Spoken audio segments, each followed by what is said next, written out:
Akala ko, the more that I did, the more valuable I was. And dun naka-tie up yung self-worth ko. Pero habang tumatagal, I think years, unti-unti ko nararamdaman yung burnout. Unti-unting nawawala yung spark sa mga bagay na gusto kong gawin. Yung mga bagay na excited ako noon, hindi na nagsaspark ng joy sa akin. In fact, nagiging burden na nga siya. Parang bumibigat na siya sa loob ko. Hello! Welcome sa aking YouTube channel. Hi, I'm Cols. I am a recovering, burnt-out overachiever. Bakit nga ba recovering, burnt-out overachiever? So in this video, I'm going to share my journey from being an overachiever to experiencing burnout and to finally discovering slow living. Year ako ng overachieving. Siyempre, rooted siya sa self-worth ko. After graduation ng college, yung mundo sobrang laki pala. Sobrang daming possibilities kasi nasanay tayo na nung nag-aaral tayo, meron tayong college, first year college, second year, third year, fourth year. And then, nung pag-graduate, boosh, wala ka nang susundan na timeline, wala ka nang susundan na schedule. Nasa sayo na yung bola ng buhay. And nung point na yon, syempre, may pressure sa akin, pero at the same time, excited ako sa mga possibilities na pwede kong gawin sa buhay ko. Tapos, nung pag-graduate ko, parang ang dami ng shiny object sa paligid. So, I started exploring, and at the same time, syempre, bilang panganay, gusto ko rin makapag-ambag sa pamilya ko, makapag-provide din, makatulong. So, yun yung mga nasa isip ko noong time na yon. And then, pandemic hit. Lahat naman tayo tinamaan nun, walang nakaligtas. So, dun ko na-feel yung financial instability and yung work, hindi ka dapat umaasa sa iisa lang. So, from there, naranasan ko yung feeling na saan na lang ako pupulutin kapag wala akong mga napundar sa buhay. Doon nag-anchor yung overachiever self ko. I think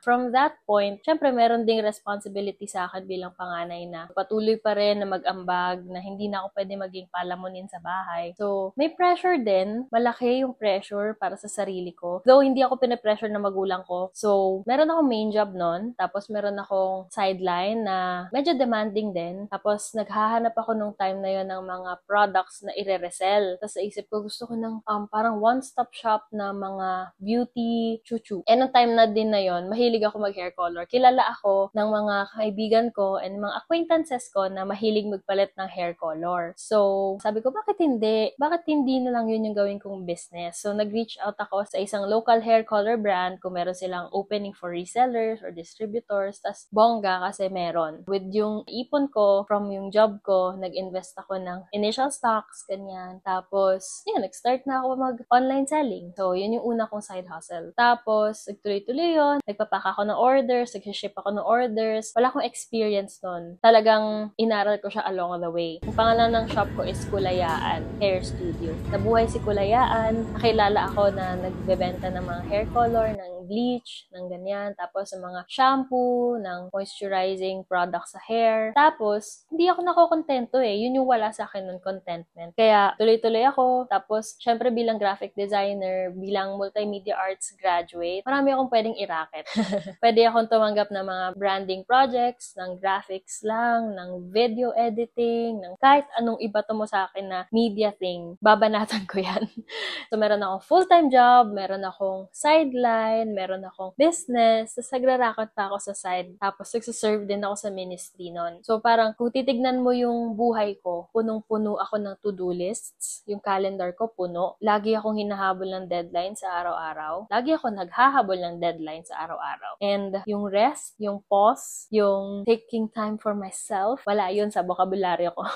Wala yun. Hindi ko man lang yun naiisip Years akong ganun nagpa-function. And before ako mag-birthday ng 27 ko, ibang klase yung naramdaman ko. Para akong numb. Tapos naiyak lang ako out of nowhere. Hindi naman ako clinically diagnosed ng depression, pero yung feeling ko talaga depressed. Na parang dead end na yung buhay ko, ganyan. Lahat ng mga ginagawa ko noon nga, unti-unti na siyang naging pressure, unti-unti na siyang naging shame, kasi may times na hindi ko kaya mag-show up, na dati kayang-kaya ko mag-show up in a snap, ngayon hindi na. Tapos, nako-confuse ako sa sarili ko na, sis, ano nangyayari sa'yo? Bakit hindi mo na kaya? Bakit nag-iba ka na? Tapos parang, nahihiya ako sa sarili ko, na hindi ako nakaka-show up, nahihiya ako sa mga mga napundar ko, yung mga stocks ko, para tinititigan ako na hindi na sila gumagalaw. Ganun, nape-pressure ako na hindi ko na ma-market maigi yung shop ko, nape-pressure ako na hindi enough yung income ko, ganyan. Tapos, syempre, dahil nga na-expose ako sa mga money saving concepts and strategies, yung pag-think ko ng long term, dapat meron akong pera pang ganito sa bahay, dapat meron akong pera pang ganito pag mag-aanak, ganyan.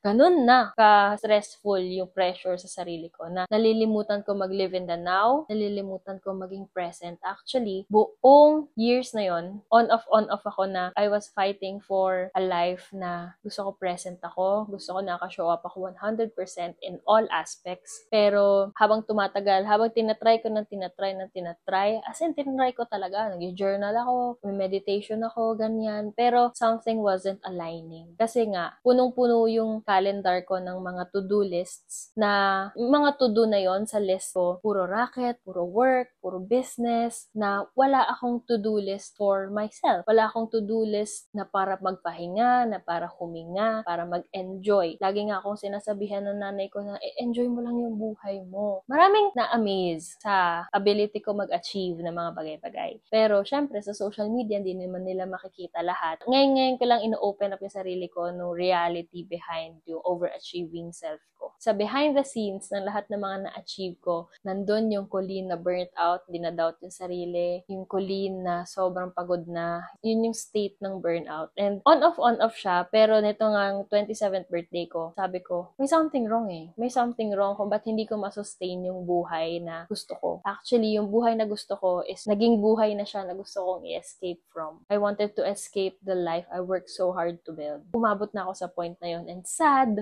Oo, kasi years din yung in-invest ko dun eh. 'Di ba? Yung time, yung energy. Pero at the same time, marami akong nakuhang learnings, marami akong nakuhang skills din nung time na yon. Yun, inassess ko siya. Sabi ko, kailangan ko ng change sa approach sa buhay. And sabi ko, meron na dapat akong baguhin sa buhay ko. And buti na lang, meron pa rin part sa akin na gumagana kahit ganun. So, nag-decide akong magpa-psych consult. First time ko yon. And doon, parang explain ko lang lahat ng feeling ko, tinanong lang, ganyan. And yung naging assessment sa akin was, lahat ng effort ko noon is, yung iniisip ko is for other people. Malaking part doon is doing it for other people. I'm not really doing it for myself. Kasi syempre, iniisip ko yun na yung streams of income ko, kailangan meron ako nun kasi nga para sa family ko, makapag-provide. Pero deep inside, kung titignan mo, I was never doing it for myself. Maybe, merong maliit na part pero hindi siya yung thing na gusto kong gawin para sa sarili ko. So, nung narinig ko yon galing sa doctor, parang sobrang whoosh! Sumabog yung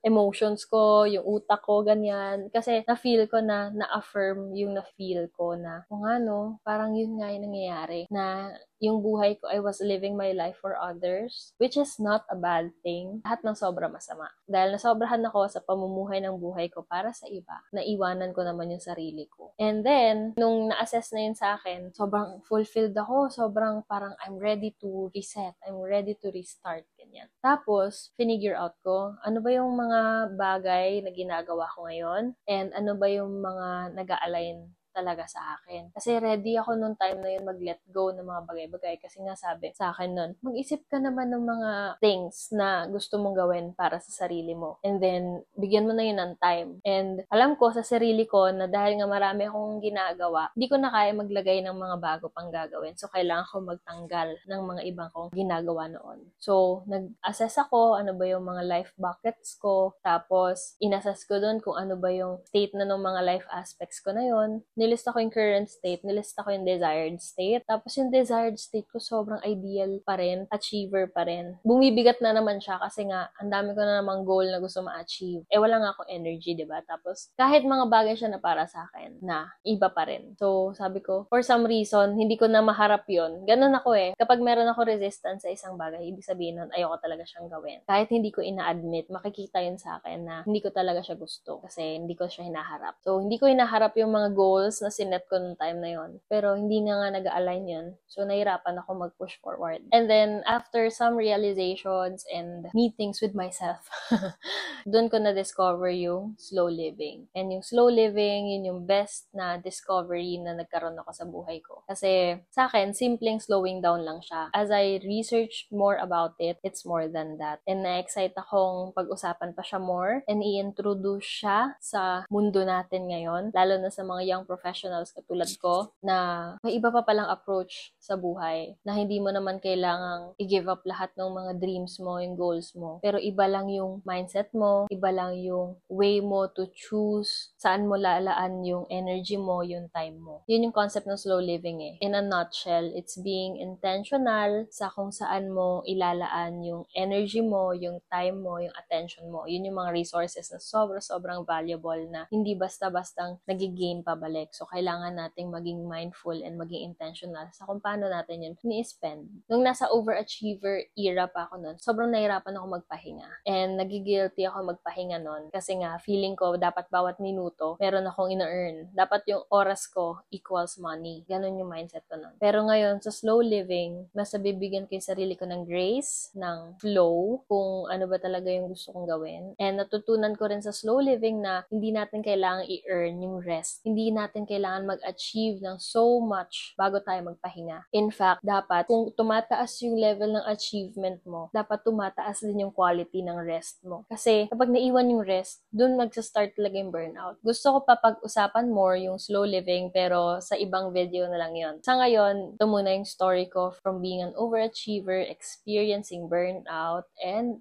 discovering slow living. So, yun yung 3 phases ng buhay ko. And ngayon, nandito ako sa slow living era. And maybe, nag-resonate sa'yo yung story ko or maybe nasa same point ka somewhere sa naging journey ko back then. And gusto ko lang introduce sa'yo ulit yung concept ng slow living na baka gusto mong makonsider na maging approach sa life mo moving forward. And if you want to discover yung slow living, to learn more about it, you can follow me sa social media accounts ko. I will link my socials below. And meron din akong community na gustong i-launch this year and yung name niya is The Still Space. In connection din siya with slow living and it's a space for overachievers, deep feelers, and yung mga talagang pagod na mag-hustle. So, gusto ko lang mag-create ng space para sa mga taong katulad ko na gusto na rin mag-slow down sa buhay and i-discover kung ano ba yung slowing down for them. And if you want to join yung community na yon, I will link down yung waitlist para sa community and you can sign up para pag na-launch ko na siya, mano-notify kayo. And lastly, isa sa mga tools na pwede nating ma-apply sa buhay natin if we want to live more slowly is when times get tough or when we feel yung overwhelm again, yung rushing, isang tool na pang-combat doon para ma-regulate natin ulit yung nervous system natin, yung emotions natin is breathing, huminga. Meron din akong free audio breathing guides na pwede nyong i-download. Ililink ko rin sa baba, sa description. If you want to download it, ipe-play nyo lang yun kapag na-feel nyo overwhelmed. Tapos susundan nyo lang. Guide lang din siya. Audio guide lang siya. Maririnig nyo na parang may countdown, tapos may mga affirmations, and maikli lang yon, hindi yun lalagpas ng 1 minute 30 seconds. Pang quick ano lang talaga siya, reset ng nararamdaman. And that's it. Hoping na naka-resonate kayo sa story ko. And if you're considering to approach life differently, again, I'm encouraging you to explore yung slow living. And you can explore it with me by following my journey and watching my content sa social media.